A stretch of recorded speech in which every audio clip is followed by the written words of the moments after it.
I have a lot of different animals, and over the years, people have told me different things that I have learned that are actually just myths. We're going to go over the top 10 best myths that I have found on the internet that I can disprove and tell you why it's wrong. We're going to start off with number 1, snakes are aggressive and they want to bite you. Now I want to preface this, I don't think aggression is the right term for this. I would say it's more of a defensiveness than aggression. Most likely you're holding snakes that don't even compare to the size of your own body. And for me, owning snakes for almost a decade now, I understand that these snakes are not aggressive, they are more defensive, but there's also 2 different types of bites. There are the defensive bites where they bite and they let go, and then there are food bites where the animal will bite on, most likely hold and wrap either your finger or, depending on how big the animal is, your arm, and actually start chewing because they think you're food and not your own hand. Now, how do you tell between a food bite and an aggression bite? For me, I personally not like to be bit by either of those, but the aggressive bite will have them in the reared back position, a striking position, with their tongue flicking slowly to get as much scent particles as they possibly can to see if you are a friend or a foe. And mainly with a food bite, usually if you come into their enclosure without giving them any notice of it's you and not a prey item, sometimes they will mistake your finger for food. A way to turn them off of food is by taking your hook, just tapping them on the head until they snap out of their food mode, and then you're able to pick them up and handle them. And number 2, chameleons change colors based on their environment. Now that is partially true, they do change to blend in a little bit better to their environment. It is not all environment based. Now I don't have any chameleons, but I am fascinated by the way they can change their colors so quickly. But it's not based on environment, it's based on mood, temperature, and potentially even mating. Now the science behind their scales changing are specialized cells.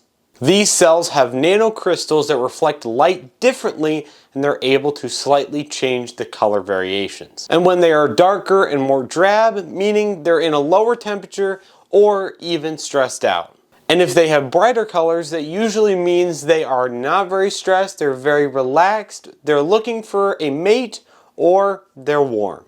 Number 3, reptiles will grow to the size of their enclosures. It is the same myth with fish. If you put a fish in a tiny little fishbowl, it will never grow larger than the fishbowl. Now, if that were true, I think everyone would own little baby alligators that you could put in a 10-gallon, but that's just not how it works. Now, if they are kept in improper conditions for way too long, it might stunt their growth, but it's not going to immediately stop. If you put a tiny corn snake in a 10-gallon, they're going to grow to a large animal that is going to need a significantly bigger enclosure. This also goes the other way on having a too big of an enclosure for your animal that will stress them out.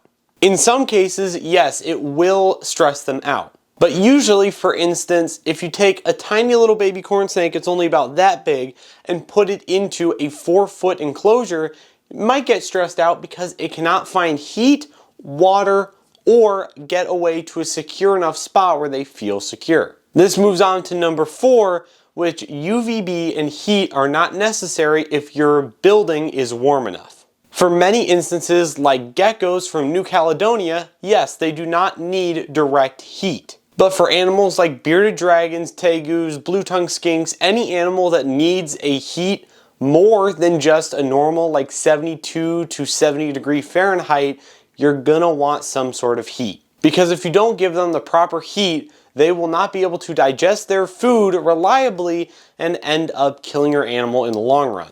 And UVB is beneficial to a lot of animals, might I say all animals, but is not required for all animals. Animals like leopard geckos and blue-tongued skinks might benefit from UVB, but it is not necessary to their overall health. But other animals like tortoises, especially Russian tortoises and bearded dragons that I own, they need some sort of artificial UVB. Because if you don't give UVB in the correct dosage for that specific animal, it can cause metabolic bone disease, and it is a terrible thing to not only develop for the animal, but in turn can end up killing them in the long run. Moving on to number 5, all feeder insects have the same nutritional value. Feeder insects vary a lot from their protein content to their fat content and to their exoskeleton content.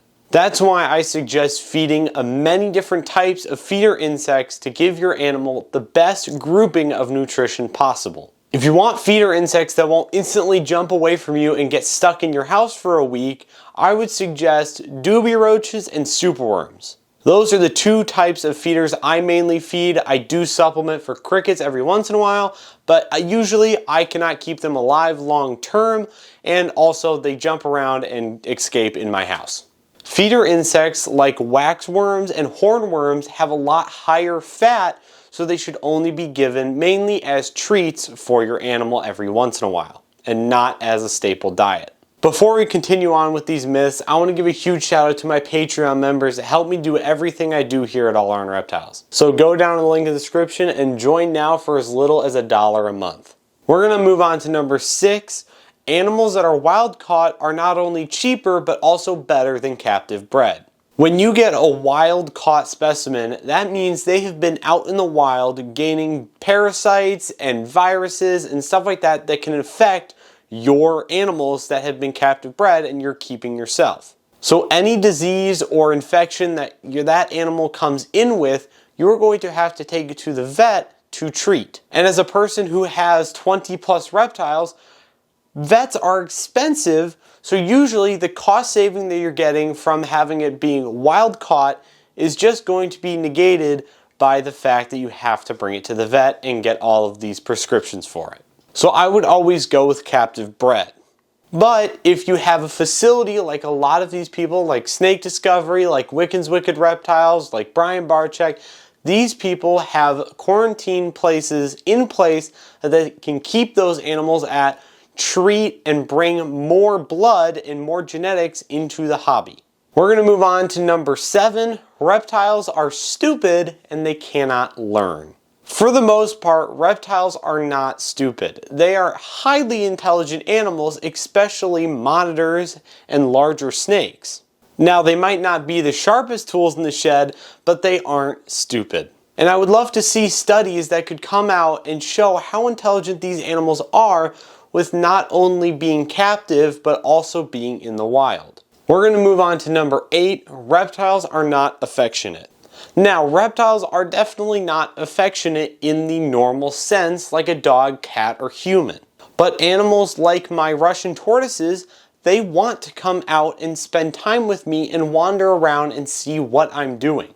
Now, sometimes it is just to get food and they want nothing to do with me afterwards, but that doesn't mean they aren't smart and they aren't affectionate. Moving on to number 9, reptiles do not recognize their owners.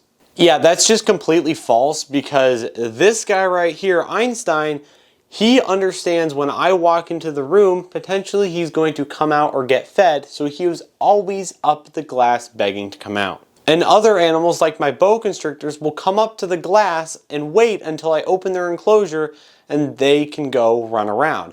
With other people that come into the room, they won't do that because they don't know who they are.